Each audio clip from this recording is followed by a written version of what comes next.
Bismillahirrahmanirrahim. Pertamanya akan bagi tahulah tentang sedikit pembetulan dalam ucapan asal. Selepas saja yang perenggan pertama itu ada perenggan kedua, di mana perenggan kedua itu tak ada. Nanti akan bertanya, akan cakap. Okey, kemudian masuk ke poin yang kedua, mempergiatkan budaya ilmu. Dalam surah Al-Quran ni, Al-Quran ayat ke surah Al-Imran ayat 164, tak ada maksud dia. Tak ada maksud dia. Okay, ada bahasa Arab dia, bahasa Al-Quran dia. Dan yang terakhir, kalau tengok yang terakhir sekali, bagian penutup.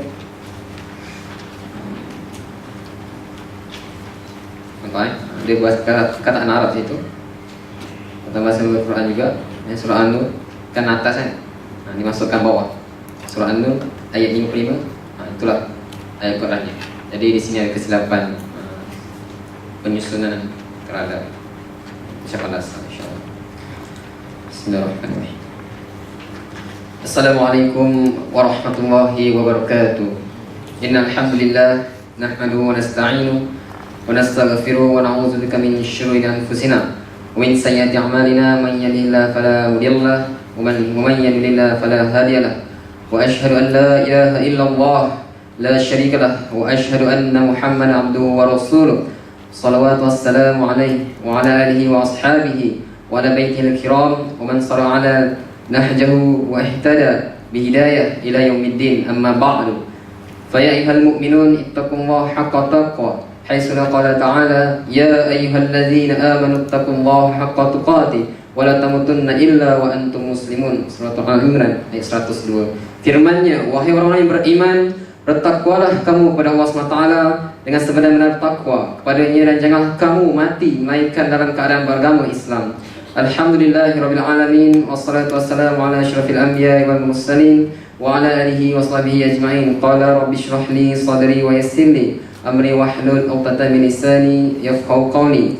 Yang dihormati Tuan Pengerusi Muktamar Sanawi ke-14, yang dimuliakan para undangan istimewa, yang dikasihi sahabat-sahabat barisan Kepimpinan Persatuan Pengajar Islam sesi 2011-2012, yang berusaha ahli-ahli jawatan kuasa Muktamar Sanawi yang ke-14, seterusnya muktamirin, muktamirat serta pemerhati-pemerhati yang dikasihi sekalian. Ahlan wa sahlan wa marhaban bikum, selamat datang dan selamat muktamar saya ucapkan kepada hadirin dan hadirat yang saya hormati sekalian.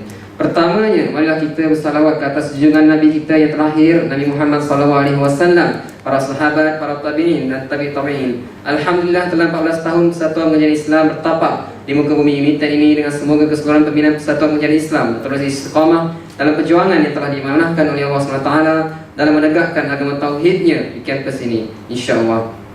Sebagai seorang Muslim, kita wajib yakin dan percaya bahawa akidah kita, iaitu akidah Ahli Sunnah wal Jamaah, adalah jalan yang sentiasa mendorong segala kehidupan Muslim ke arah kebenaran yang hakiki. Justru itu, mari sama-sama kita memohon pada Allah SWT supaya kita dijauhkan daripada jalan tauhid dan kembali pada ajaran asal kita, iaitu akidah tauhid yang murni ini. Pendahuluan. Media arus globalisasi memainkan peranan penting dalam kehidupan masyarakat kita hari ini. Zaman sebelum era yang moden ini, masyarakat dikatakan kurang memperoleh sumber maklumat demi mengetahui isu-isu yang berlaku di sekitarnya. Akan tetapi, hari bersilih ganti dengan munculnya masyarakat yang sentiasa mengambil berat akan isu yang berlaku sekarang, terutamanya golongan yang disebut dalam istilah bahasa Inggerisnya iaitu Generation Y. Golongan ini boleh diiktirafkan sebagai golongan yang bebas bersuara, bebas untuk membuat pilihan, menghargai keterbukaan, kecenderung terhadap perhubungan sesama yang lain, interaktif dan inginkan sesuatu dengan pantas. Setelah 50 tahun merdeka, pembinaan generasi pewaris di Malaysia berada di tahap yang mengecewakan. Dikala pihak yang bertungkus lumus mendidik dan membangun generasi ini dengan acuan yang sewajarnya, terdapat pula segelintir pihak yang tak bersedar hanya tahu merobohkan usaha ini dengan alasan kebebasan dan kemajuan tamadun serta hak asasi manusia. Mahasiswa pada hari ini merupakan salah satu contoh, boleh digolongkan dalam kelompok yang telah saya sebutkan tadi. Maka kita sebagai pemimpin seharusnya membentuk golongan ini dengan acuan yang sebenar agar masa hadapan dapat dinikmati dengan sebaiknya. Dalam memikul tanggungjawab yang berat ini, saya ingin mengusulkan beberapa matlamat yang boleh dijadikan panduan bagi pimpinan Persatuan Pengajian Islam sesi 2012-2013, ialah mempergiatkan budaya ilmu, memperkasakan dan memupuk cara hidup dan budaya Islam, mempertingkatkan hubungan persatuan atau kelab dan masyarakat, menerapkan dan meningkatkan kualiti kebajikan. Sidang Mu'tamirin yang dikasihi, pembentukan sasiah manusia adalah perkara asas yang dibawa oleh Rasulullah SAW dalam sirah Nabawiyah, di mana beliau telah mengumpulkan beberapa kalangan sahabat sahabiahnya di rumah Al-Qam bin Abi Al-Arqam demi melahirkan manusia yang berkualiti yang boleh menguruskan dunia mengikut syariat Allah SWT. Syariat ini digunakan oleh Rasulullah SAW dalam mendidik generasi awal para sahabatnya bagi menanam keyakinan dan keimanan yang dalam kepada Allah SWT. Semoga dengan adanya keempat-empat matlamat tersebut, PPI sesi 2012-2013 dapat membentuk dan melahirkan generasi mahasiswa yang bertamadun semasa dan selepas mengajar, mempergiatkan budaya ilmu. Seorang pemikir Islam abad ini, Sayyid Muhammad Naqib Al-Attas, telah berani mengatakan bahawa tentangan terbesar yang muncul secara diam-diam di zaman kita hari ini adalah tentangan ilmu. Sesungguhnya bukan sebagai lawan kejahilan, tetapi ilmu yang difahami dan disebarkan ke seluruh dunia oleh peradaban barat. Hakikatnya, ilmu telah kehilangan tujuan sebenar akibatnya dari pemahaman yang menyimpang daripada Islam. Ilmu seharusnya mewujudkan keadilan dan perdamaian, tetapi kini berlaku sebaliknya yang membawa kepada kezaliman dan kekacauan dalam kehidupan manusia. Pada zaman ini budaya ilmu semakin mengembang dalam masyarakat kita sehingga akan hampir setiap hari kuliah-kuliah, ceramah, tazkirah dan sebagainya dianjurkan. Perkembangan budaya ilmu ini haruslah berlaku dengan berterusan hingga ke akhir hayat dunia, supaya manusia dapat menjalani kehidupannya dengan lebih baik dan bertepatan dengan kehendak Allah Subhanahu Wa Taala. Ilmu boleh dipelajari dengan berbagai sumbernya seperti buku-buku, majalah, surat khabar, dan yang paling utama sekali ialah Al-Quranul Karim. Penyerapan unsur-unsur pembersihan jiwa sebelum mencari ilmu adalah sangat penting dalam memastikan pembelajaran dan pengajaran kita tidak dipengaruhi oleh nafsu dan perkara-perkara yang sesat. Jika kita ingin belajar atau mengajar suatu ilmu, kita haruslah bermula dengan tazkiyatun nafs. Setelah seperti yang disebut dalam surah Al-Imran ayat 164, Allah SWT berfirman, laqad manallahu 'alal mu'minin iz ba'atsa fihim rasulan min anfusihim yatlu 'alaihim ayatihi wa yuzakkihim wa yu'allimuhumul kitaba wal hikmah wa in kanu min qabla lafi dhalalin mubin. Sungguh Allah telah memberi karunia kepada orang-orang beriman ketika Allah mengutus seorang Rasul Muhammad di tengah-tengah mereka dari kalangan mereka sendiri, yang membacakan pada ayat-ayatnya, menyucikan jiwa mereka, mengajarkan kepada mereka kitab Al-Quran dan hikmah sunnah, meskipun sebelumnya mereka benar-benar dalam kesesatan yang nyata. Kata-kata ulama pernah menyebut Allah SWT akan memberi kelebihan ilmu yang kepada orang yang berilmu, iaitu ilmu laduni. InsyaAllah dengan berberagangnya prinsip ilmu yang telah digariskan oleh Allah SWT, saya berharap Persatuan Pengajian Islam Unit 10 sesi 2012-2013 akan terus berusaha bagi memastikan salah satu kualiti mahasiswa adalah celik tentang ilmu pengetahuannya yang tidak ada penghujungnya di dunia ini. Mu'tamirin dan mu'tamirat yang dimuliakan, memperkasakan dan memupuk cara hidup dan budaya Islam. Islam adalah keseluruhan ad-din yang dibawa oleh Nabi Muhammad SAW yang terkandung dalam perkara-perkara yang berkaitan dengan akidah, amalan dan hukum hakam yang disertai dengan kepatuhan secara zahir maupun batin dengan penuh rasa keikhlasan. Menurut Imam Hasan Al-Banna, sebagai salah satu kewajipan yang mesti seorang Muslim laksanakan ialah berusaha sedaya upaya menghidupkan alat dan budaya Islam dan melenyapkan budaya asing dalam segenap aspek kehidupan seperti ucap selamat, bahasa pertuturan, sejarah pakaian, perhiasan rumah, masa kerja dan berehat, makan minum, cara ketibaan dan bersurai, kesedahan dan kerayaan dan sebagainya. Hidupkanlah sunnah dalam setiap perkara yang di atas. Budaya Islam yang kiranya di tengah zaman perlu dimekarkan semula di dalam hati individu yang beragama Muslim. Dengan budaya inilah akan terwujudnya bi'ah baik yang dikenali sebagai bi'ah solehah di kalangan masyarakat Unitan, usrah, iftar jama'i, rayadah dan sebagainya merupakan sebahagian daripada budaya Islam itu sendiri.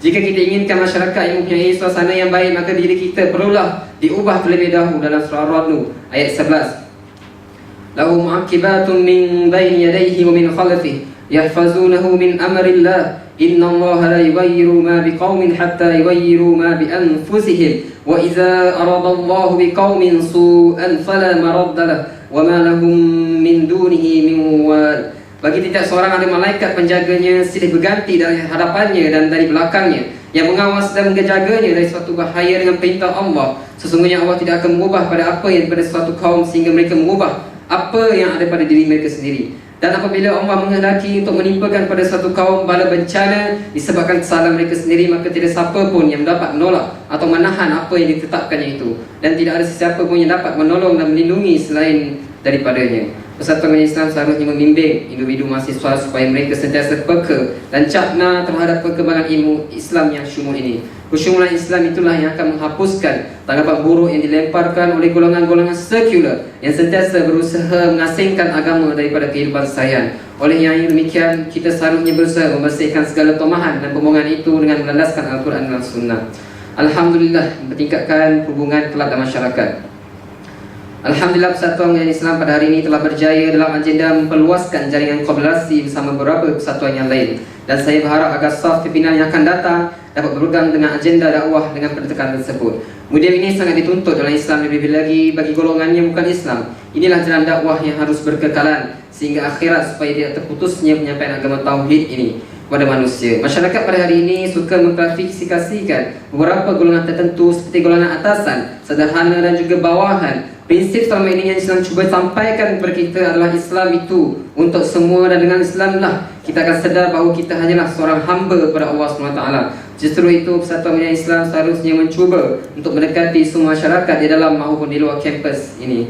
Marilah kita renungi firman-Nya dalam surah Al-Baqarah ayat 1 hingga 17. Bismillahirrahmanirrahim. Abasa wa tawalla an ja'ahul a'ma wa ma yudrika la'allahu yazakka aw yazzakaru fatanfa'ahu al-zikra amma man istaghna fa anta lahu tasadda wa ma 'alayka alla yazzakka wa amma man ja'aka yas'a wa huwa yakhsha fa anta 'anhu talahha kalla innaha tadhkira faman sha'a dzakara في صحف مكرمة مرفوعة مطهرة بأيدي السفرة كرام بررة قتل الإنسان ما أكفر من أي شيء خلق.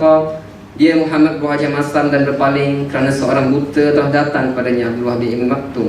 Dan tahukah engkau Muhammad, barangkali dia ingin menyucikan dirinya dari dosa, atau dia ingin mendapatkan pengajaran yang memberi manfaat kepadanya.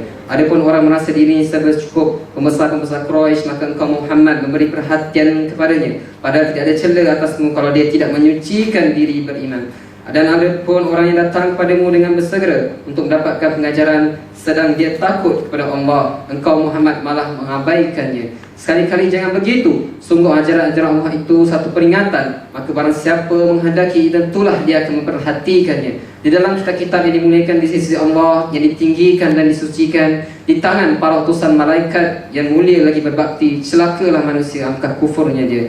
Jelaslah bahawa kita sebagai orang Islam tidak boleh sama sekali mewujudkan jurang perbezaan sama manusia, khususnya warga united. Perlu diingati bahawa Allah SWT menciptakan roh melalui malaikatnya di syurga, dan tidak ada perbezaan pangkat maupun harta di sana. Kemudian Allah SWT menurunkan manusia ke muka bumi ini bersama-sama dengan ajarannya untuk menentukan siapa yang lebih bertakwa dalam kalangan kita.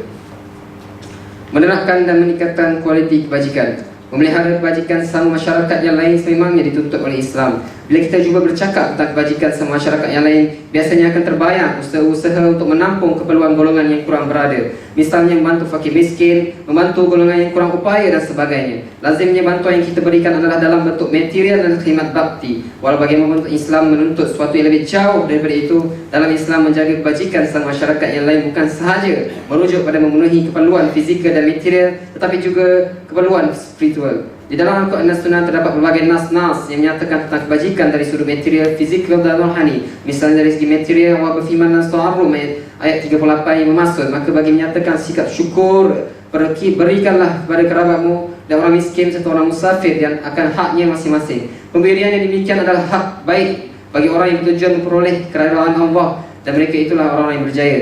Dari segi pemberian khidmat pula, di dalam Al-Quran Allah telah menunjukkan contoh tauladan terbaik bila mana orang-orang Ansar membantu golongan Muhajirin. Peristiwa yang jelas dalam surah Al-Anfal ayat 72 yang bermaksud, sesungguhnya orang-orang yang beriman dan berhijrah serta berjihad dengan harta benda dan jiwa mereka pada jalan Allah, dan orang-orang Ansar yang memberi tempat kediaman serta pertolongan kepada orang-orang yang berhijrah itu, mereka semuanya menjadi penyokong dan pembela antara satu sama lain. Dan jika mereka meminta pertolongan dari kamu dalam perkara menentang musuh untuk membela agama, maka wajiblah kamu menolongnya. Dari segi spiritual pula, Allah berfirman maksud dan orang-orang yang beriman lelaki dan perempuan, setengahnya menjadi penolong bagi setengahnya yang lain. Mereka menyuruh berbuat kebaikan dan melarang daripada membuat kejahatan. Surah At-Taubah ayat 71. Kebajikan mahasiswa hari ini telah menjadi isu yang hangat diperkatakan sejak sekian lama. Setelah beberapa generasi kepimpinan Persatuan Pengajian Islam serta Majlis Perwakilan Pelajar berlalu, perkara ini masih dibincangkan kerana keperluan manusia sentiasa berubah dari semasa ke semasa. Bagi menjamin kebersamaan tercapainya matlamat kebajikan di memulai united ini, semua pihak terutamanya pihak pentadbiran dan pihak pimpinan pelajar perlu berganding bahu membentuk perubahan serta menyediakan perkhidmatan yang terbaik untuk membantu golongan yang memerlukannya. Oleh itu, Persatuan Pengajian Islam seharusnya mengadakan hubungan bersama antara pihak universiti dalam melaksanakan beberapa tuntutan kebajikan pelajar mahupun kaki kalang universiti. Selain itu, Persatuan Pengajian Islam hendaklah melakukan satu mekanisme baru dalam mengkaji keperluan kebajikan masyarakat di kampus. Penutup. Pimpinan yang saya kasih sekalian, sidang utama yang diberkati Allah sekalian, jadikanlah utama kali ini sebagai tempat untuk kita muhasabah sejauh manakah pengorbanan dan perancangan kita dalam menegakkan Allah Subhanahu Wa Taala ini. Sudah semestinya bila kita bercakap tentang Islam, ini bukan suatu perkara yang menjadi mainan oleh manusia. Islam ini adalah syumul, dan jadikanlah kesyumulan Islam ini suatu perkara yang penting dalam segala perbuatan kita. Akhir kata, kemenangan Islam memerlukan orang yang beriman, bertakwa, sabar serta istiqamah dalam menyusun strategi dan perancangan ke arah kemenangan tersebut. Nilai takwa itulah kunci dalam individu Islam hari ini supaya segala gerak kerja itu diberkati oleh Allah SWT dan Islam pasti akan menang. Kerana itulah janji Allah dalam surah An-Nur ayat 55. Wa'adallahu allazina amanu minkum wa 'amilus salihati la yastakhlifannahum fil ardi kama istakhlafa allazina min qablihim. Maksudnya Allah telah menjanjikan kepada orang-orang beriman di kalangan kamu dan beramal soleh, Dia pasti menjadikan mereka pemerintah di bumi sebagaimana Dia menjadikan orang-orang sebelum kamu sebagai pemerintah. Sekian, itu sahaja daripada saya. Selamat utama sirah ala barakatillah. Kita akhiri dengan lengan takbir. Takbir. Takbir. Wabillahi taufiq. Assalamualaikum warahmatullahi wabarakatuh.